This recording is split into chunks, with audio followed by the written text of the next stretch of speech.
Nous pouvons y aller? Nous pouvons y aller alors.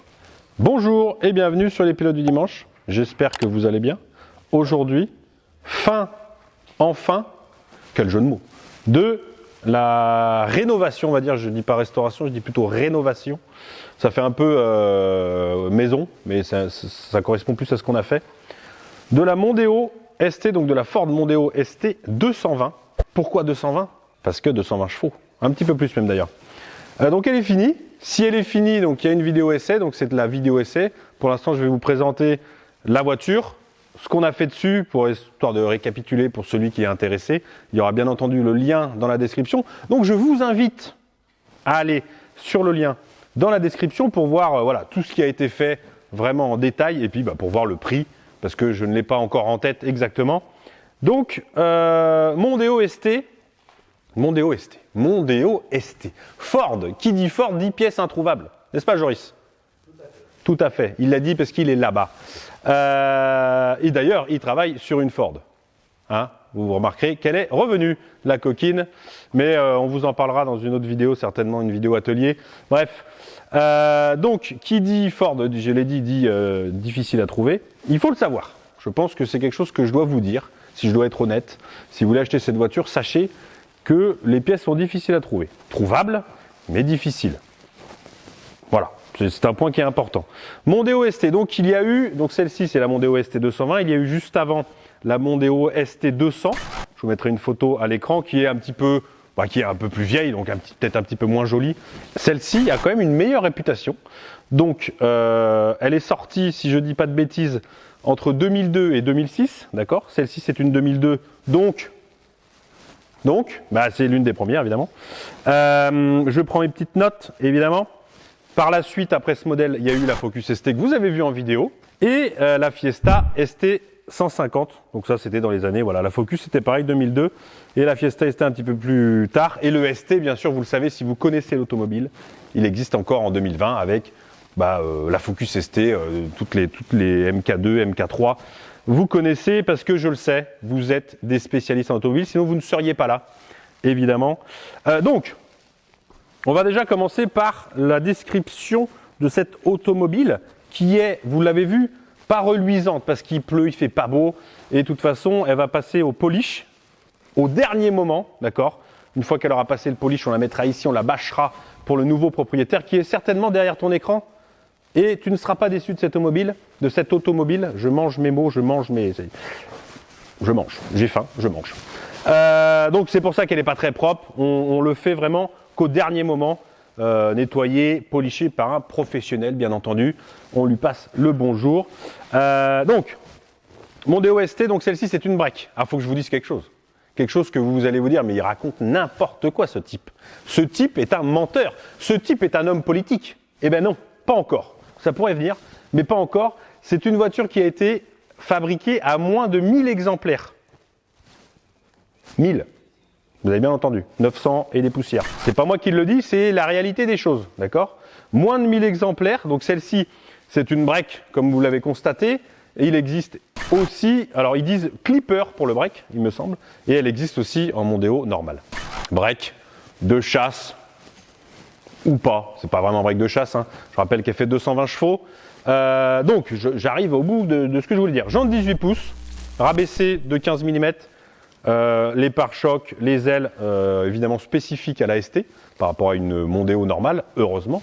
Mais sinon, il n'y a pas grand-chose qui change d'autre, hein, tu vois. C'est vraiment léger. Évidemment, le petit badge derrière ST 220. Et bien sûr, phare xénon et la double sortie d'échappement. Double sortie d'échappement qui, voilà, ça donne une petite gueule sympathique qu'on a changée parce qu'elle était complètement rouillée. Petit détail aussi important, on pourrait se dire, ils ont dû mettre, on est sur du 1450 kg, ils ont dû mettre des disques et des plaquettes de compétition, des trucs Brembo, eh ben non, rien du tout. C'est les mêmes disques et plaquettes que sur une Mondeo normale. Alors l'avantage, c'est que ça coûte pas cher. Le désavantage, il n'y en a pas, parce qu'en fait, ça freine bien assez, je veux dire, il n'y a pas de souci là-dessus. De toute façon, c'est pas une voiture pour aller faire de la piste, donc il n'y a pas de problème. D'ailleurs, disque, plaquette avant, arrière changé par les soins à Joris. 4 pneus neufs en Cook, En 18 pouces, on rigole pas, ça nous a coûté un bras, d'accord. Donc voilà, en tout cas pour ce qui est de l'extérieur, l'intérieur on verra juste après. L'extérieur, voilà, c'est tout ce qui change, mais bon, tout ce qui change, c'est quand même pas mal. Il y a des voitures où ça change beaucoup moins. On va ouvrir le capot moteur. Et alors, spécificité qu'on les aime chez Ford, c'est que le capot du moteur s'ouvre derrière cette trappe. Vous mettez la clé dedans, donc si tu as oublié de mettre la clé, tu as oublié de sortir la clé du contact, bah faut que tu ailles la chercher. Petit vérin, on est sur une modèle, voilà, un modèle haut de gamme. Quand je dis ça, je rigole, et vous aussi. Donc, sous le capot moteur, évidemment, moteur essence. Parce que qui dit ST dit essence. Et encore que c'est un mensonge, parce que maintenant, c'est plus le cas. Il y a des diesels en ST de nos jours. 3 litres Duratec V6. Donc, c'est pas la peine de dire, niveau consommation, est-ce qu'on peut passer en dessous les 6 litres? Non, bah, c'est mort. Je crois qu'il est donné 11 litres. Et je pense qu'on est un petit peu plus, on n'est pas là pour se mentir, je vous l'ai dit. Je ne suis pas encore un homme politique, donc je dis la vérité. Donc 220 chevaux, 223 chevaux exactement, 270 Nm de couple, d'accord. Donc moteur V6, je vous l'ai dit, c'est un moteur de conception Ford, d'accord, hein, c'est vraiment, c'est Ford, il a été après dans d'autres voitures, mais c'est bien un moteur Ford. Quoi vous dire d'autre? C'est un V6, de toute façon on va aller faire un tour avec, vous allez pouvoir un peu entendre le bruit. Qu'est-ce qu'on a fait dessus sur le moteur partie motorisation, qui n'est pas vraiment la motorisation, on a changé le compresseur de clim. La clim fonctionne et c'est bien quand il fait chaud. Et la pompe à eau. Pompe à eau un peu différente des modèles qu'on voit d'habitude. Elle est prise, elle est en bout, enfin elle n'est pas en bout. Elle est entraînée par les arbres à cam, d'accord, par les deux arbres à cam de devant. Il y a une petite courroie, ça fait un peu moteur, d'époque. Je sais pas, c'est la première fois que je vois ça. Évidemment, bien entendu, et ça c'est la marque de fabrique. C'est la petite plaque LPDD. Donc elle est numérotée d'ailleurs 06, donc c'est la 6e qui sort de l'atelier. C'est pas qu'on se la raconte, c'est que ça donne un petit côté sympathique, la petite plaque, et vous aimez bien en plus. Donc que tu veux que je te dise, vous avez remarqué aussi que la mousse est dégueulasse, hein, elle sera nettoyée, ne vous inquiétez pas. Je sens que vous êtes inquiets, mais ne vous inquiétez pas. Je crois que c'est tout ce que j'avais à vous dire sous ce capot moteur, que je referme. Clac! Et je pense qu'il est temps d'aller à l'intérieur, parce que c'est ce qui fait aussi la spécificité de cette... j'adore ce mot, la spécificité, c'est quelque chose que j'adore. C'est un mot qui n'est pas facile à dire, mais quand tu le rentres, quand tu l'as passé, spécificité, putain, t'es là, t'es fier de toi. Voilà. Donc on passe à l'intérieur.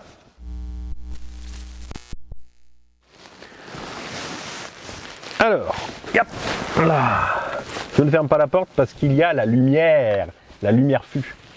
Donc, c'est vraiment la partie qui change d'une Mondeo ST, l'intérieur, surtout sur celle-ci parce qu'elle a un cuir, vous l'avez vu, rutilant, rouge, avec des sièges Recaro, hein, c'est un peu la spécialité de l'époque chez Ford. Donc les sièges sont voilà, super. On a le côté conducteur qui est électrique, hein.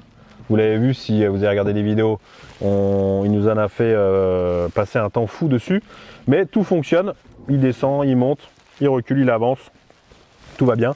La seule chose qui n'est pas d'origine, et finalement c'est pas plus mal, c'est l'autoradio. Vous avez un autoradio Bluetooth Pioneer de bonne qualité. D'ailleurs, en parlant de ça, il y a un son dedans incroyable. Le son est d'une qualité, c'est fou. Voilà.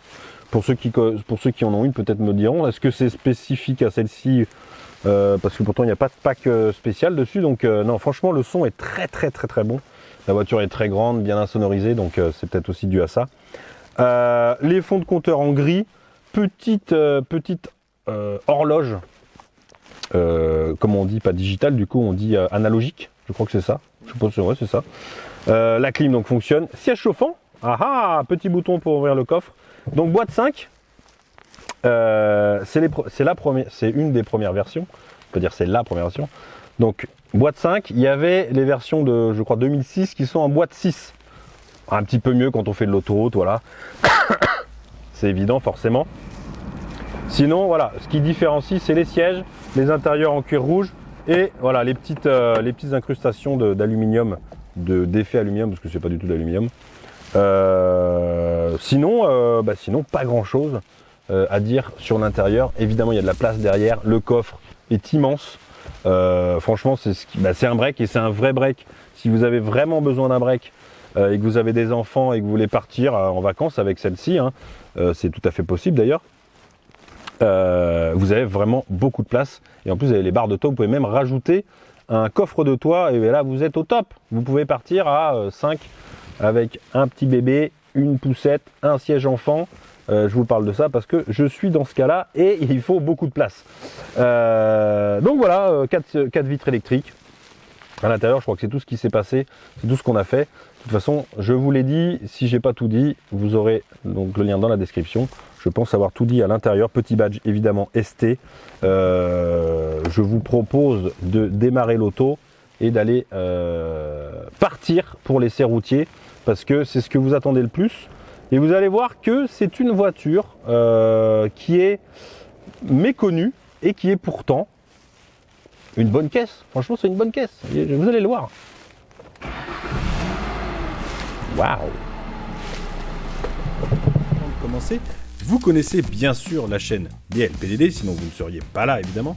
Mais connaissez-vous la chaîne YouTube Autodoc.fr? C'est évidemment une chaîne de mécanique avec énormément de tutos sur des modèles très différents. Vous avez des instructions très détaillées sur chaque réparation. Vous y trouverez, comme sur notre chaîne, de précieux conseils en mécanique.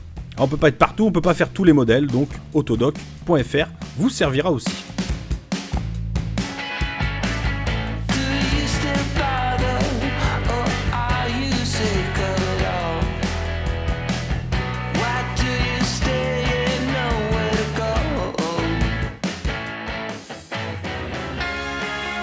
Vous remarquerez qu'il y a un très beau garage. On est un peu jaloux d'ailleurs de leur garage chez Autodoc, avec, il faut dire, une production plutôt sympathique. Si vous ne trouvez pas le tuto chez nous, vous le trouverez forcément sur la chaîne Autodoc.fr. Le lien de leur chaîne YouTube est bien sûr dans la description.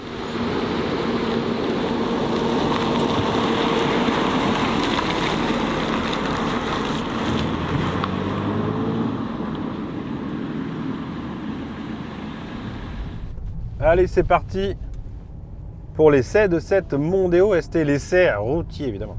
Je vous donne mes impressions, points négatifs, points positifs. Mes impressions là, on va dire quand on la prend, on a roulé avec un petit peu, j'ai roulé avec un petit peu. On a dû faire 500 km, donc bon, ça donne petite idée quand même de la chose, même si c'est pas non plus... Ça vaut pas de l'avoir eu pendant X années. Mais ceux qui l'ont eu pendant X années diront certainement la même chose que moi, enfin j'espère du moins. Donc déjà, c'est une voiture qui, malgré ses 15 mm en moins par rapport à une Mondeo normale, ses jantes en 18 avec ses pneus vraiment avec de pas épais, qui est confortable, tu vois. Alors je pense que c'est les sièges qui y font. Les sièges sont vraiment confortables, toi, ils sont bien mous et en même temps ils ont évidemment aussi l'avantage, c'est d'être vraiment, ils te tiennent, enfin c'est vraiment super quoi. Tu as des voitures, ma 335i, elle a pas ces sièges là. Hein. 335i, tu fais un virage, tu glisses quoi. Celle-là, elle est vraiment, elle se tient vraiment bien et ça c'est cool. Ensuite, parce que c'est quand même, il faut se le dire, un break. Donc je pense que la plupart des gens qui vont être intéressés par cette voiture vont être intéressés par le côté break, donc côté enfant, côté habitabilité, côté confort. Et donc pour ça, voilà, franchement, elle est confortable. L'espace intérieur, donc vous l'avez vu, l'espace arrière aux jambes, il y a de la place. Le coffre, c'est pareil, il est énorme. Il y a vraiment de la place en hauteur. Et en plus, le sol est vraiment bas. Ce qui est bien après la partie moteur, c'est qu'elle n'est pas bruyante. Déjà, même sur autoroute à 130, elle fait pas de bruit. Il n'y a pas de bruit de vent ou elle est vraiment bien profilée. Et c'est coupleux comme moteur, tu vois. Donc là, je roule, je suis en 4e. Je suis à 2200 tours, je suis à 70. J'ai pas besoin forcément de rétrograder à chaque fois pour relancer la voiture. Alors évidemment, il n'y a pas de turbo. C'est un atmosphérique, hein. Je le répète au cas où. Donc, il n'y a pas cet effet coup de pied au cul, d'accord? C'est vraiment une voiture pour rouler, pour cruiser, pour voyager. Même si voyager avec un 3 litres V6 maintenant de nos jours, c'est un peu compliqué Au niveau du carburant, c'est une voiture qui passe à l'éthanol, hein, vous pouvez la passer à l'éthanol, avec un boîtier ou autre chose.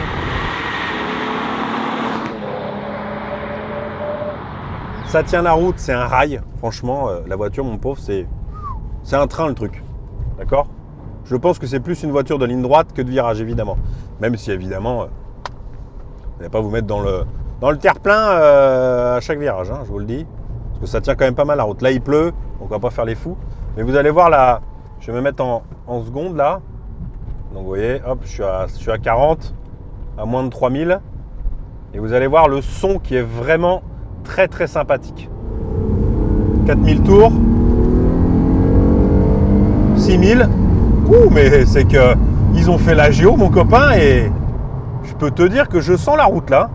Oh, c'est génial. On a fait une géo là, vous l'avez peut-être vu dernièrement, dans un épisode de l'atelier. Putain, ça change tout, j'avais pas eu ce ressenti là. Oh, il y a les molos parce que ça glisse. Les pneus sont neufs en plus. Mais vous avez entendu le bruit, c'est un beau bruit de V6 essence quoi. Il y en a qui n'aiment pas les V6 essence. C'est vrai que c'est pas ce qu'il y a de mieux. Hein. En vrai, un 6 cylindres en ligne, c'est bien mieux sur une BM par exemple. Mais ça a ce côté vraiment sympathique, de bruit vraiment, je trouve, très agréable à l'oreille. Et il y avait beaucoup d'essais qui disaient qu'on n'entendait rien. En fait, on entend super bien le moteur. Voilà, je trouve qu'on l'entend très bien. Et bon, faut monter dans les tours, mais tant mieux, à la limite, c'est le but. Ça sert à rien quand tu as une routière, une familiale, que ça fasse un bruit pas possible. Ça fait du bruit sans en faire de trop. Ça chauffe très vite, le moteur est en température très rapidement, ça c'est cool, c'est un essence. Alors, j'ai dit pas de turbo tout à l'heure, mais pas de turbo veut dire aussi pas de problème, moins de problème. C'est un moteur, je crois, qui est relativement fiable. J'ai pas d'informations outre mesure, mais je me remets en troisième.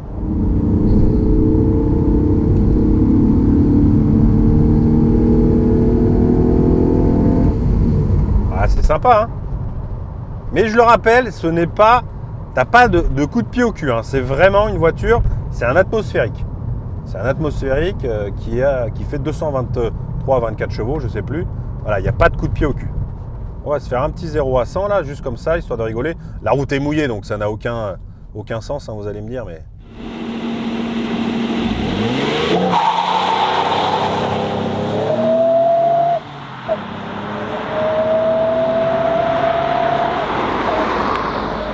Ce bruit, moi j'aime beaucoup le bruit, hein. Franchement, je ne sais pas si vous l'entendrez de l'intérieur, vous l'entendrez, je vous mettrai évidemment le son du micro, mais franchement le bruit est génial. C'est vraiment, ça, on va conclure un petit peu, je fais demi-tour, ça braque pas énorme, non ça braque pas énorme.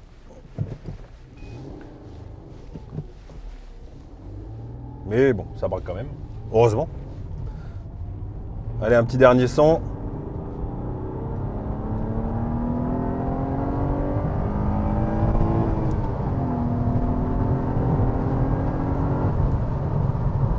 Alors, c'est pas une voiture de course, il n'y a pas de coup de pied au cul, mais ça marche. Ça monte à 7000 tours. Oh, c'est vraiment, c'est génial, hein. Côté conso, on est à 11 litres dans les, comment dire, dans le journal, on va dire. En vrai, si on roule un peu fort, on va être autour des 15. Je pense qu'on doit pouvoir être en roulant tranquille, normalement, on doit être pouvoir entre 10 et 12, d'accord? Donc je répète, l'annonce est dans la description. Donc n'hésitez pas à aller voir si ça vous intéresse. Je vous répète vaguement, 260 Nm pour le couple, 0 à 100 7 secondes 7, 1431 kg, d'accord? Et une vitesse max, bon, on s'en fiche, mais 243 km/h. Je vous avais parlé du freinage qui était d'une Mondeo normale, standard. Ça freine, voilà, ça freine largement ce qu'il faut. C'est sûr que ça aurait peut-être été mieux d'avoir un truc, voilà. C'est sûr qu'à 200 km/h, je pense que, ou sur un circuit, le freinage au bout d'un tour, il est cuit, hein, même la moitié d'un tour. Hein. Donc, mais bon, c'est pas le but, hein, on est d'accord. Voilà, donc pour finir, cette fois-ci, pour vraiment finir, j'aime beaucoup cette voiture. Voilà, si vous cherchez une voiture un peu sympa, vous voulez du bruit sympathique, vous voulez quand même avoir de la place pour emmener vos enfants, aller en vacances, vous n'avez pas peur de mettre un peu d'essence dedans, quitte à la passer à éthanol, je vous l'ai dit tout à l'heure, c'est vraiment une voiture qui est sympathique. C'est peut-être une voiture qui prendra un peu de cote, elle n'en a pas beaucoup, ça en prendra certainement un jour. Je vous rappelle qu'elle a été faite à moins de 1000 exemplaires, donc c'est une voiture qui est rare. Mais voilà, c'est une très bonne voiture. J'aime beaucoup le châssis, le son, le moteur. Voilà, si vous aimez la voiture, bah, vous roulez avec ça pour pas très cher. Vous avez un moteur V6 Atmo, essence, avec un châssis qui est bien, une voiture qui est confortable. Franchement, là, mis à part le côté chiant, c'est de trouver des pièces si vous avez une panne, surtout côté carrosserie, on va dire plutôt que le moteur. Mis à part ça, franchement, elle est nickel. Nickel. J'ai pas d'autre chose à vous dire. Mis à part, mettez un pouce bleu si ça vous a plu. N'hésitez pas à aller voir l'annonce. Et on se retrouve très vite. Vous le savez, il y a 2 vidéos par semaine. On se retrouve très vite pour une nouvelle vidéo. Ciao.